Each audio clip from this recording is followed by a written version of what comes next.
आई hope कि आप ठीक होंगे और अपनी स्टडीज़ को कंटिन्यू कर रहे होंगे। और हमारी स्टडी चल रही थी एमकॉम की, जो डिस्टेंस की एमडीयू डिस्टेंस का है। वो प्रीवियस ईयर का हम जो सिलेबस का कर रहे थे उसी को हम कंटिन्यू करते हैं। हमारे जो hello friends, how are you?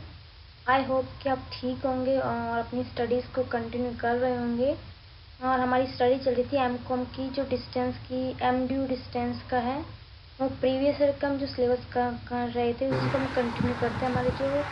हमारा जो सब्जेक्ट है management concept and organisation of behaviour, वो हम कर रहे थे। तो इसमें हमारा फर्स्ट और सेकंड चैप्टर हो चुका था। हमारा थर्ड चैप्टर था अप्रोचेस टू मैनेजमेंट थॉट्स। तो हम इसी को कंटिन्यू करते हैं।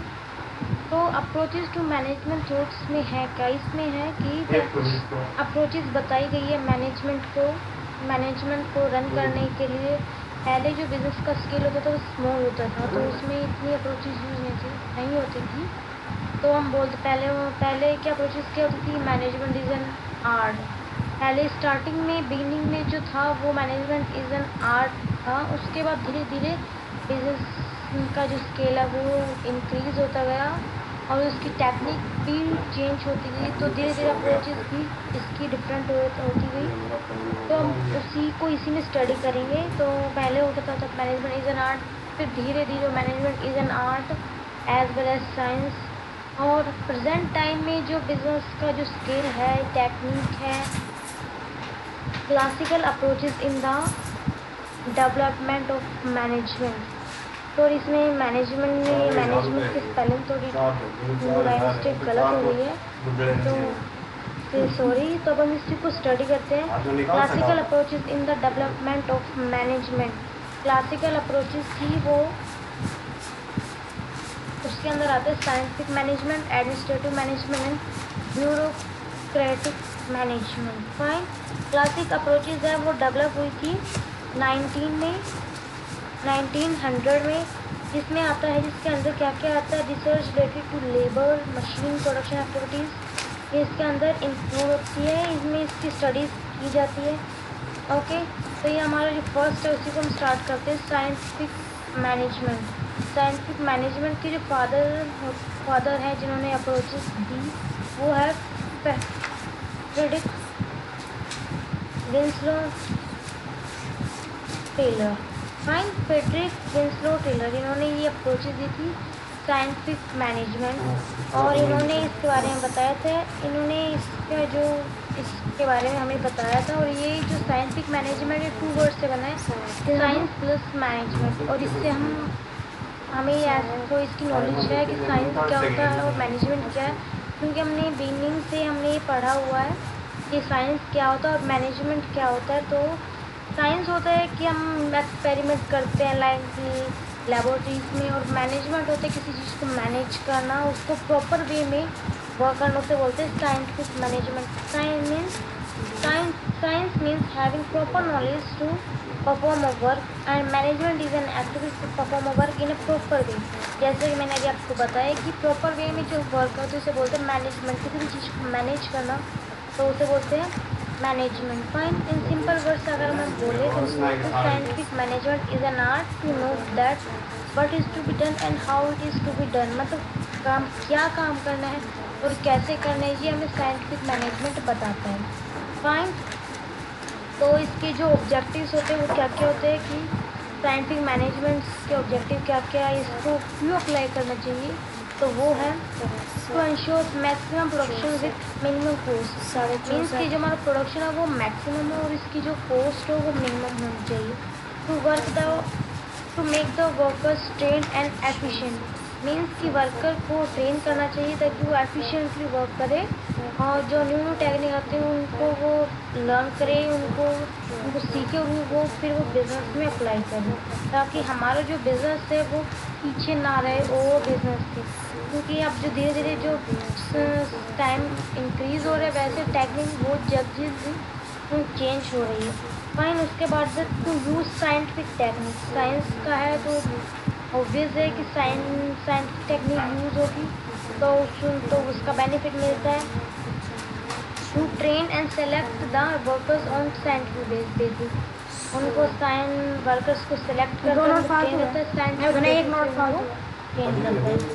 To develop the feeling of coordination in workers, जो वर्कर्स में है वो कोऑर्डिनेशन की जो फीलिंग है वो इंक्रीज करते हैं, क्योंकि अगर कोऑर्डिनेशन नहीं होगा तो वो प्रॉपरली वर्क नहीं करेंगे। कॉन्फ्लिक्ट होगा तो उनका जो बिहेवियर है वो अच्छा नहीं होगा, एटमोसफेयर है जो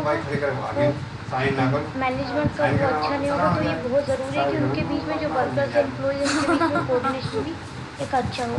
और हमारा next step to promote the division of work, means कि जो हमें वर्क है उनको डिवाइड करना चाहिए ताकि प्रॉपर वे में एक एक्टिव वर्क जो अच्छा वर्क निकल के आए। ये नहीं कि भी किसी को हमने कोई काम दे दी किसी एम्प्लॉय को, उसको उसकी नॉलेज नहीं है तो हमारा एक अच्छे वर्क नहीं करेगा, एक जो हमें क्वालिटी चाहिए वो वर्क नहीं करके देगा।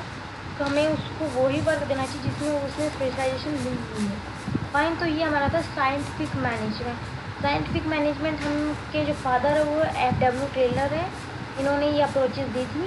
और इसके बेनिफिट्स क्या क्या होते हैं वो मैंने आपको बताया, इसके ऑब्जेक्टिव क्या क्या है वो है मैंने आपको बताया। फाइन, हमारा next administrative management. Administrative management की जो फादर है वो है हेनरी फ्योल, जिन्होंने ये अप्रोचेस दी थी। हेनरी फ्योल ने एक बुक भी पब्लिश की थी जिसका नाम था जर्नल एंड इंडस्ट्रियल मैनेजमेंट। इन्होंने ये बुक दी थी और ये फ्रांस के रहने वाले थे। इनका जो और इन्होंने भी एक मैनेजर बिजनेस का मैनेजमेंट में ज्वाइन किया था। और इन्होंने धीरे धीरे देखा कि मैनेजमेंट में क्या क्या प्रॉब्लम्स होते हैं, क्या क्या इशू होते हैं। तो उसी को बच्चे काम किए उनको नॉलेज हुई कि क्या क्या प्रॉब्लम्स होते हैं, इनको कैसे इनका सॉल्यूशन कैसे करना चाहिए। तो इसी बेसिस पे इन्होंने ये अप्रोच बनाए थे जिसका नाम था एडमिनिस्ट्रेटिव मैनेजमेंट। इसी के बिहाफ पे इन्होंने 5 फंक्शंस दिए थे मैनेजमेंट के और 14 प्रिंसिपल्स दिए थे जो हम अब तक स्टडी करते आ रहे हैं। तो जो फंक्शंस हैं मैनेजमेंट के फंक्शंस कैसे, planning, organising, staffing, directing and controlling. ये हम आई थिंक 11th और 12th में हमने ये सीख लिया था कि इनकी डेफिनेशन क्या होती है और ये क्या क्या वर्क करता है। और हमारे जो नेक्स्ट है इन्होंने जो प्रिंसिपल दिए थे वो क्या थे, इन्होंने 14 प्रिंसिपल दिए थे मैनेजमेंट के। Division of work, authority and responsibility, discipline, unity of command, unity of direction, prior to general interest over individual interest, fair remuneration to employee, effective centralization, order, equity, stability in tenure, initiative, scalar chain, spirit they probe. तो ये 14 principal थे जो उन्होंने दिए थे जिसके behalf उन्होंने बोला कि मैनेजमेंट एक अच्छे से रन करता। अगर हम ये प्रिंसिपल अप्लाई करेंगे मैनेजमेंट पे तो एक मैनेजमेंट अच्छे से वर्क करेगी, अच्छे से रन करेगी और हम जो गोल हमने सेट किया हुआ है उसको हम अचीव कर सकते हैं। फाइन, इसके बाद आता है इन्होंने जो बिजनेस एक्टिविटीज़ है उनको भी डिवाइड कर दिया, technical, commercial, financial, security, accounting, management, ये एक्टिविटीज बनाई थी बिजनेस की, कोई लेना चाहो तो डिवाइड कर दिया। उसके बाद इसके बेनिफिट्स थे, इसकी मेरिट्स थे, इन्होंने ये अप्रोच दी थी। इन्होंने ये फंक्शंस दिए, प्रिंसिपल्स दिए, एक्टिविटीज़ भी डिवाइड कर दी। तो इसके बेनिफिट्स क्या क्या थे, तो इसके बेनिफिट्स क्या क्या थे कि इन्होंने बोला था कि जो हमारी जो अथॉरिटी है रिस्पॉन्सिबिलिटी वो रिटर्न में होनी चाहिए। ऐसा नहीं कि ओनली हमने बोल दिया और वो अप्लाई हो गया, नहीं था। ये होता है कि आज लोगों तो चढ़ाई लिया स्टेटमेंट आएगी नेक्स्ट अपनी बात से वैसे पूछी थी वैसे कि स्टेटमेंट मैंने तो इसे अथॉरिटी दी रिस्पॉन्सिबिलिटी वो भी कहा तो उन्होंने बोला कि जो ड्यूटीज़ है अथॉरिटी वो रिटर्न और उन्होंने बोला कि एम्प्लॉयज़ को ट्रेनिंग दी जानी चाहिए प्रॉपर टाइम टू टाइम, उन्हें नॉलेज हो कि जो नई नई टेक्निक आ रही है उसको कैसे अप्लाई करना है बिजनेस में। उसके बाद एक क्लियरली डिफाइन अथॉरिटी, उन्होंने बोला कि एवरी एम्प्लॉयज़ की रवि बोले जो पानी में निकाल के मिल जाए सूख जाएगा 2 मिनट में धूप इतनी पड़ रही है फाइन, तो कॉन्फ्लिक्ट नहीं होगा, प्रॉब्लम चाहिए वो रुमाल। ओके, उसके बाद आता है हमारा नेक्स्ट है ब्यूरोक्रेटिक मैनेजमेंट। ब्यूरोक्रेटिक मैनेजमेंट के जो साइकोलॉजिस्ट हैं, जर्मन के साइकोलॉजिस्ट हैं जिनका नाम है मैक्स वेबर, इन्होंने ये ब्यूरोक्रेटिक मैनेजमेंट अप्रोच को डेवलप किया था। और इसके अकॉर्डिंग जो ये मैक्स वेबर कहते हैं, ये बोलते हैं कि जो बिज़नेस में जो रूल्स होते हैं वो स्ट्रिक्टली अप्लाई होने चाहिए, तभी एक बिजनेस कंटिन्यूसली एक अच्छे से रन करेगा। लेकिन ये इसकी जो डिमेरिट्स है वो ये है कि ये जहाँ जो बिजनेस जल्दी जल्दी चेंजेस करता है वहाँ पे हम इसे अप्लाई नहीं कर सकते, क्योंकि ये अच्छे से वर्क नहीं करेगा। क्योंकि स्ट्रिक्टली हर रूल अप्लाई होगा तो वो एक लंबे टाइम तक अप्लाई होगा, उसको चेंज करने के लिए टाइम लगता है। तो उसके बाद है इसमें जो फंक्शंस होते हैं इन्होंने ब्यूरोक्रेटिक के, वो क्या है, there is a clear cut separation between superior subordinate. इन्होंने बोला है कि जो सेपरेशन इनका जो इनके बीच में जो रिलेशन है सुपीरियर सबॉर्डिनेट का वो क्लियर होना चाहिए। इनमें कोई इशू नहीं होना चाहिए कि ये सुपीरियर है नहीं है, इनको पता होना चाहिए, अपनी लिमिट्स पता होनी चाहिए बिजनेस में जब वर्क करते हैं कि he is my superior and he is my subordinate. Fine, हमारा नेक्स्ट है there is a division of labour based on function specialisation. Okay, there is clear cut divorce between personal and official matter. Personal और official matter को अलग अलग रखना है, उनको mix नहीं करना है। There is clear system of rules regulation based on authority and power. Fine, तो ये हमारे फीचर्स थे जिन्होंने ब्यूरोक्रेटिक मॉडल जो दिया है, इन्होंने इसके फीचर्स बताए थे। उसके बाद इसके कैरेक्टरिस्टिक्स क्या क्या हैं कि रूल्स को स्ट्रिक्टली फॉलो करना है, रिस्पॉन्सिबिलिटी पता होनी चाहिए सुपीरियर को सबॉर्डिनेट को अपनी अच्छे से, ये डायनेमिक होता है। एंड नेक्स्ट चीज़ जो लास्ट है वो है इग्नोर ह्यूमन रिलेशन। इन्होंने इसमें ह्यूमन रिलेशन को इग्नोर किया हुआ है कि इसमें ह्यूमन रिलेशन की कोई जगह नहीं होती।